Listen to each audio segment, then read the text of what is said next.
आणि बातमी आहे भाजपच्या गोटातनं। भाजपनं विधानसभेसाठी कंबर कसली आहे। विदर्भ, मराठवाडा, पश्चिम महाराष्ट्रावरती काल चर्चा झाली आहे। तर आज मुंबई, कोकण, उत्तर महाराष्ट्राचा आढावा घेतला जाणार आहे।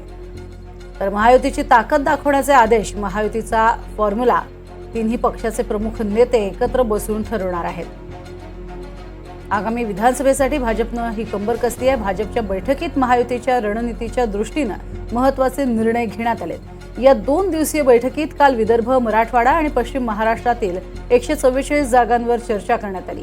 तर आज मुंबईसह कोकण आणि उत्तर महाराष्ट्राचा आढावा घेऊन उर्वरित 144 जागांवर चर्चा केली जाण्याची शक्यता आहे।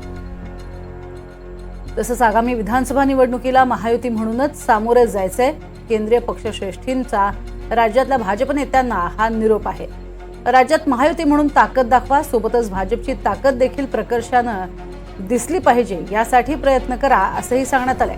तसंच महायुतीच्या जागा वाटपाचा फॉर्म्युला हा तिन्ही पक्षाचे प्रमुख नेते एकत्रित बैठकीत ठरवणार असंही स्पष्ट करण्यात आलंय।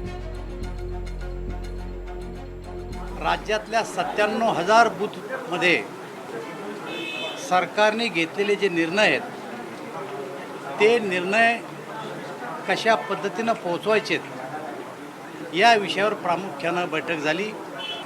जागा वाटपाची जी चर्चा आहे, घटक पक्षाचे तिन्ही घटक पक्षाचे नेते एकत्र बसतील आणि त्यानंतर जागा वाटपाचा विषय करतील।